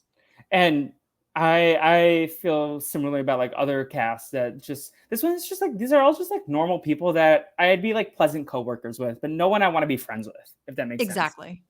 And, Um, a lot of the shows have had really good casting lately. I mean, I think Traitors US season 2 is not good gameplay, but I think casting was that's absolutely probably one of the phenomenal. best casts you will ever get on a reality show. Yeah, I do think I think the show will be broken for it from going forward. I think that Yeah. US is gonna deteriorate in terms of, like, strategic quality in the game, but I think from a maybe drama standpoint, will be good. But then we still have, a UK. Well, we'll see what happens with Boston Rob and Jeremy and like all these people. Like I'm very intrigued by it. this season, I feel like it's going to be a make or break season for the traders. Like it Right. will I think for define. casuals, though, I think they won't care either way. I would anticipate, like, I just don't want podcast Boston Rob communities to be being like, killed "Not." first. Like I don't want him to get bananas treatment. Um, I kinda do. I want to see him at the round table. I think I want him Maybe to be a once, but faithful. I would like him to be faithful. I don't want him to be a my thing is that I don't want it to always be, like, the same. type of people always being I traders. want Carolyn as a And trader. That's my take. so I'm rooting that I really want Dolores Catania I from don't know Housewives her. of New Jersey. I need to. My friend and I decided this week that I'm going to watch Miami. That's going to be my first Housewives. Oh, you will so you can And he skip said the Latinas, and I said yes. yes. You will love it. Skip, I did not watch the original Miami. It was one of the few that I got into Miami at the Peacock reboot, so I think that's season 4. Just started season 4. Okay, It's I will, amazing. because I'm going to make him watch Big Brother Canada 5, and he's going to make me watch this. I need a better source to watch BB Can. I only watched like 1 or 2 seasons because it was always just kind of a pain to It get, is. It's and then it so was on much. Paramount, and then they take it down, and so it's just like It's a pain in so the butt. such a. It's like Australian Survivor is so easy to find versus like Big Yeah. Brother Canada. And it's a Um, lot of and it's a lot more episodes too. So like the investment and even Australian Survivor is, and I'm watching those in like 2x speed because I have oh, it's just 100%. it gets to be a lot of episodes. And I say this as a person who consumes A way too lot of the much Love stuff I Island. watch is like on like I watched the Game of Thrones finale this week at like 2.5. But How does also, everyone wait, how are but like where are you watching it and being able to do that? Because oh, I have I'm an just watching it on extension. TV. I Do you? have Yeah, a I don't watch enough on pharmacy. my like laptop or my Yeah. phone. I do a lot on my old TV. I'm still I would love to well, do it on my I'm not a TV, but boomer. I'm real okay boomer in the sense of like I haven't dropped cable, what's the all that most stuff boomer yet. complaint you have Oh my god. about Good reality television? question. My my boomer reality one would be hmm, I don't know. What would be mine? See, mine is just like too much competitions. Or like I hate like a boomer thing would be like, I don't want to see Showman. Stop kissing on my screen. But I don't You even know watch if all that the is Love because I feel Island. like boomers like, yeah, like I just don't need to see on like I hate Showman segments on Big Brother. I just like don't care. And I wish them all the best. I think I it's did like awesome that this they've one from this succeeded. week because I was like, oh, This this was is this is funny, like, that everyone is into each other, but nobody's mutually into each other. That's that's good TV, but, like, forcing it or, like, I thought, like, the first week, the fact that it's just like, we're gonna try to make, Matt Matt and and Mackenzie. MJ Mackenzie happen, and it was, like, being forced, and it's like, didn't she kinda have, like, somebody back home? Like, that stuff Well, I don't like when it's, like, trying to force them. I do like when they naturally arise, but, like, I don't use that. I guess, like, my other boomer opinion would just be like, if I saw like Nicole was back, I'd be like, "No, Nicole, enough Nicole." I But, you did know, good on her appreciate the for winning fact reindeer that games. I did appreciate the fact that in the Big Brother Family Feud that they did with Rob a few weeks ago, the top 5 Big Brother players of all time did not include Derek and included Nicole and Vanessa. And I was like, here for that. Pretty good. Yeah. Yeah, I personally voted Vanessa. I think Vanessa's the best Big Brother player. Even if she didn't win, I think I she's, wish I voted, but that was so fun to play along with at home, so yeah, kudos to them. I hope they do more like that for some other shows too. I thought it was a really fun game. I agree. I love Family Feud. Family Feud is like, I've always wanted to be on The Feud. you should do it. I feel like I know, you but and the line Laura. we didn't have enough at first. So you had the rule was because they did come to Boston like years and years ago about for applying. You had to all be related by blood or by marriage. And at the time, we were a family of 4. So we would need a fifth. My brother wasn't married yet. But now that they're married, Get let's go. Laura. I know, true, but she's like so distant. I feel like it had to be like actual like recency Mhm. adjacent. Though I was actually my boomer complaint. Well, I don't even know if it's a boomer complaint because I bet this is who it's for. I actually kind of hate that everything is like a celebrity version. It drives me Mm. crazy. Like Family Feud was fine on its own, like as a syndicated game show, and now it's like prime time and it's only celebrities.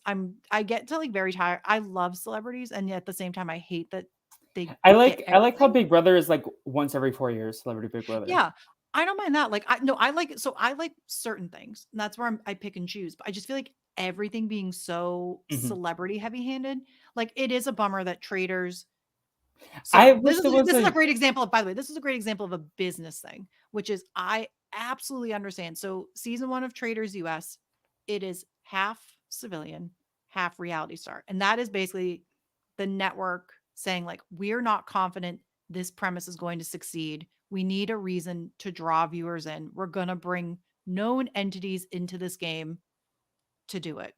But then there was no way to tell the stories of these new people. So it was all about reality stars. And so they did all of it. And so in one way, I like that. But one thing I do love about traders like UK when it's all civilians is like this money matters, this game matters. Like the personal relationship matter versus like these people are all getting appearance fees who are celebrities, and like the prize money is just like an extra bonus at the end. No, I kind of agree with that. Like I felt the most emotion watching a reality show for the first time in a long time with Suri like actively backstabbing Andy and what's his name? Quentin? Oh, Quentin. Yeah, but like because they were like, "Oh my god, this actually hurt." Like they like were Yeah. I appreciate it because it felt different because like in the era of the super fans, like everyone treats it as a game and like there's a lot less, but I like appreciate the fact that people are hurt. And like honestly, if Maria were to own it a little bit more, I would have been like, yeah, no, you can say that your friend hurt you and that's why you voted for Kenzie. Like if there was a Right. little bit like the humanity, I feel like is lost in a lot of these games because everyone wants to just like be so game focused.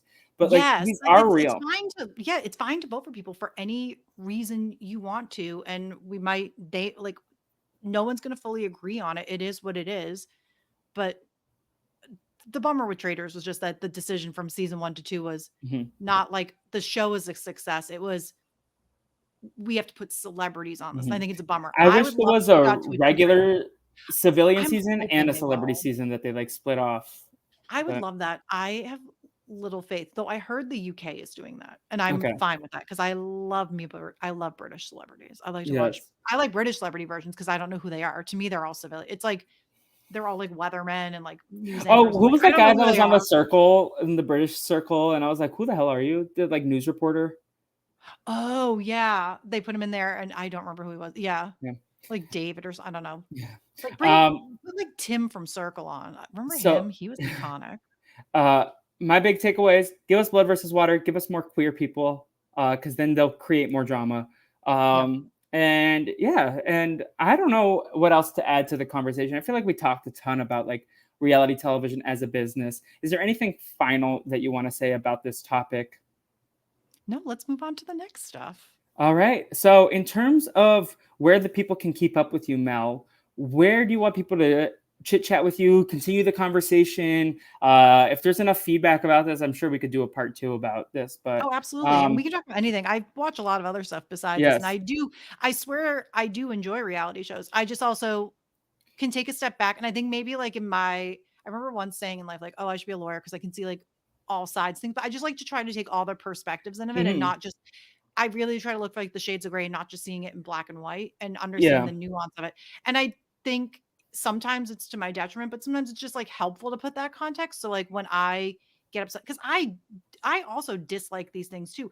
I wish Survivor was 39 days, but I understand like why it is. And when you come to like accept that, it helps it. And I then think this whole like it podcast just seems exercise is how to yeah. accept the things that we don't like about the reality shows that Yeah. like we have to explain it to ourselves. So then this is a podcast just kind of being like, yeah, in an ideal world, we wouldn't have all these things necessarily like impacting our viewership. But at the end of the day, we're out of the control. These are things that are important. Here's why they're important. And then you do with this information what you want. Just don't go harass the fans, hopefully. I mean, harass Yeah, the don't people. harass the players and all that stuff. Oh, actually, I have my boomer gripe, my other one. I stopped calling everything all stars. They're not Mm. stars. They're Oh, returnees.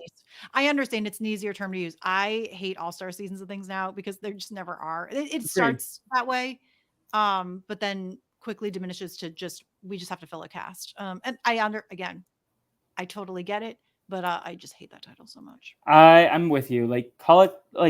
Call it second chances. Call it like RuPaul's Drag Race second chances. Like Challenge second anything, chances. Challenge.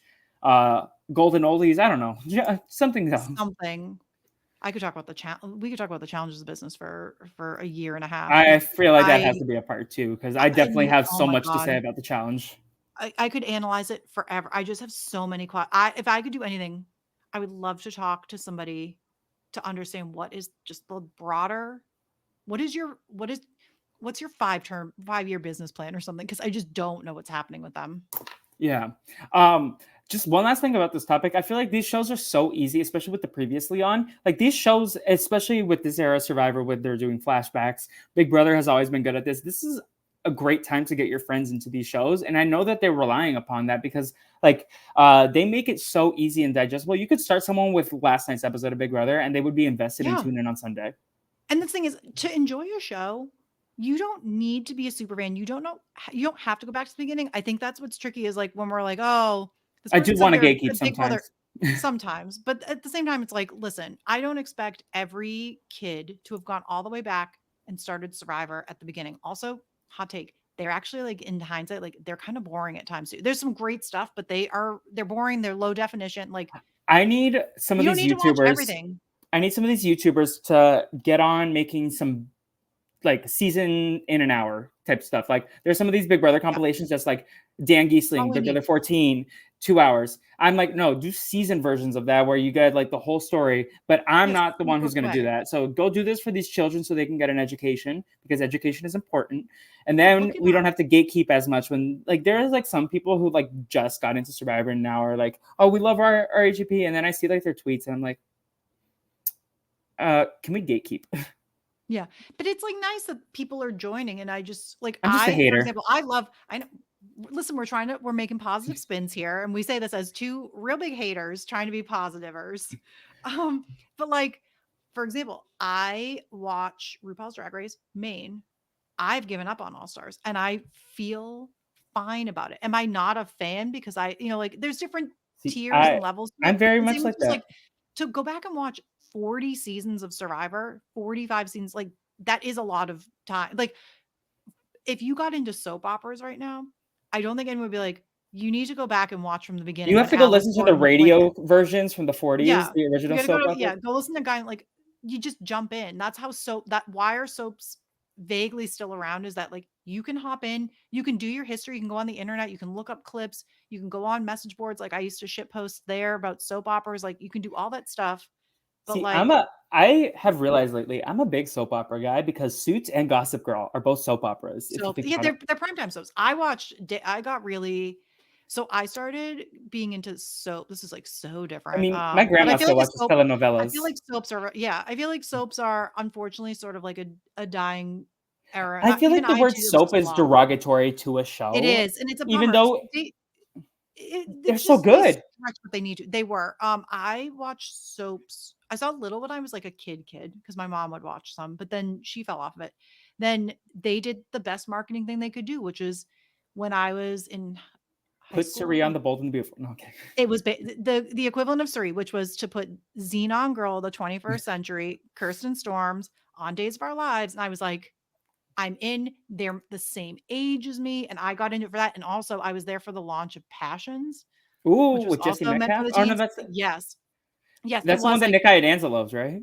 yes, I love Passions was a damn disaster, but I will tell you that some iconic moments in life I experienced, watching soaps.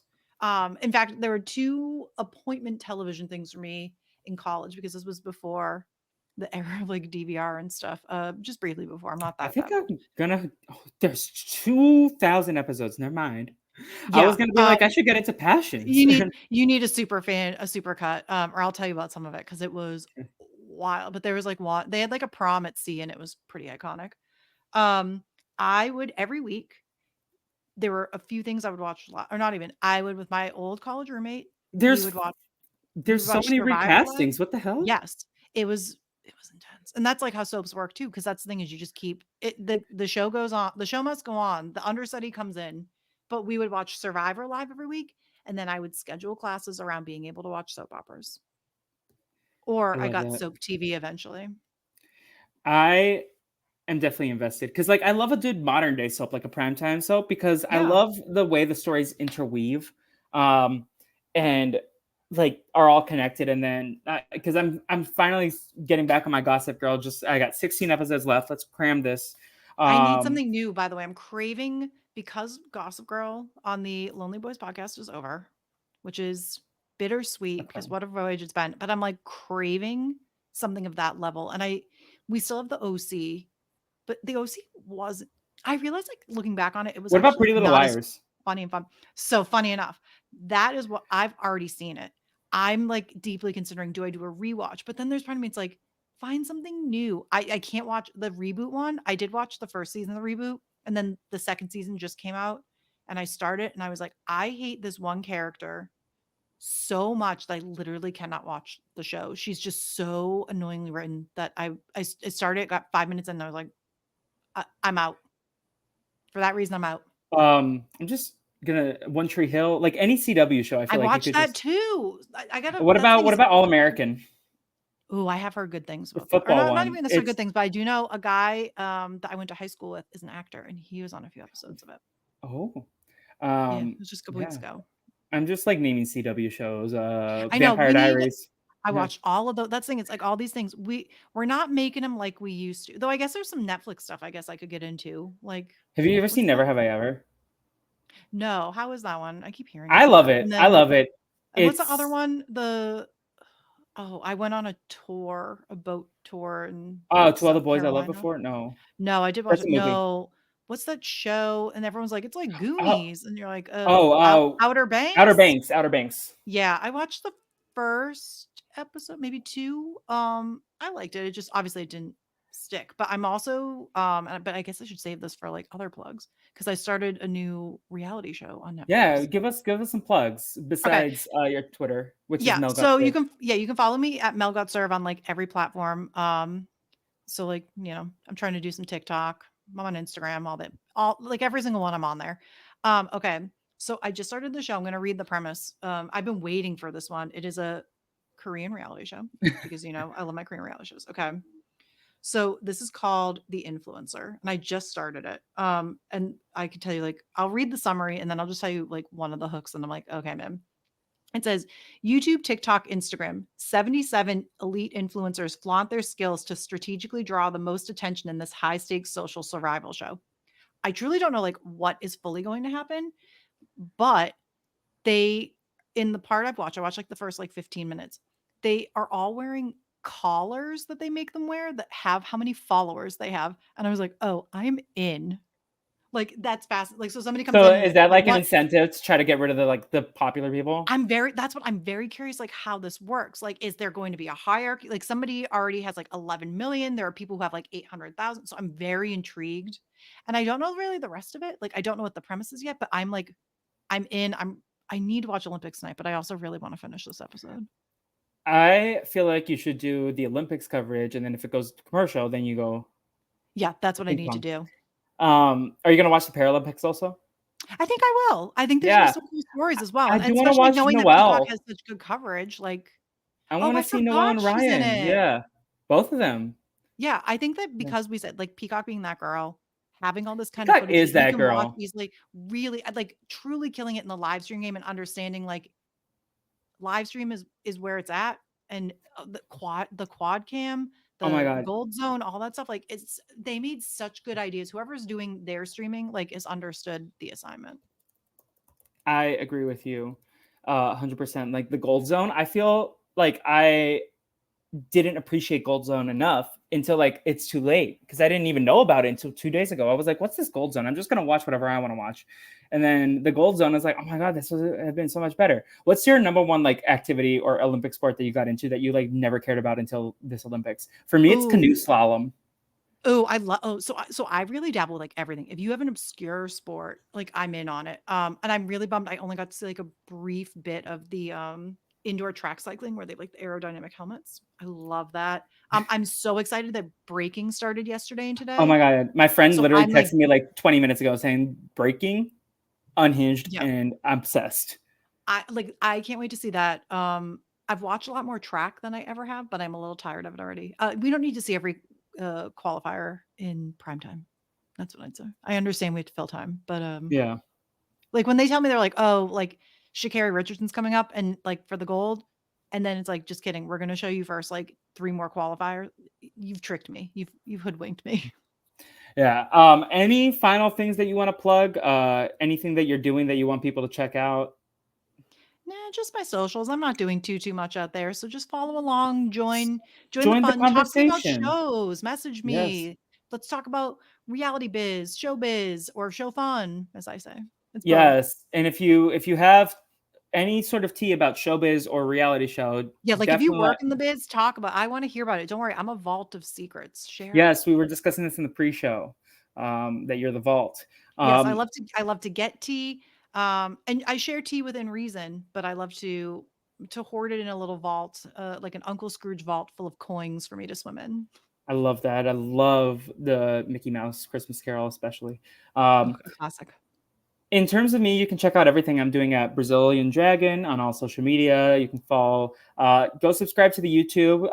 I'll put something in the YouTube somewhere. Go put comments in the YouTube, Apple reviews, Spotify reviews, 5 stars. Help people discover this, especially if you love reality television. I want to do more stuff with reality TV. I want to start trying to work something out where I can show people from LA who are not familiar with these reality shows just like an episode or two and get kind of That's like so fun. them hooked.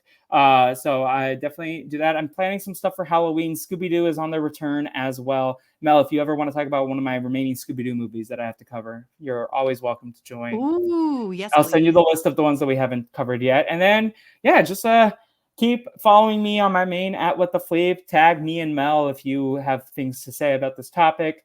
Share with a friend. And of course, Cultural FAQs. My friend Quandel and I, it's our pop culture talk show that we do once a month. We just recorded our July-August episode because July was busy.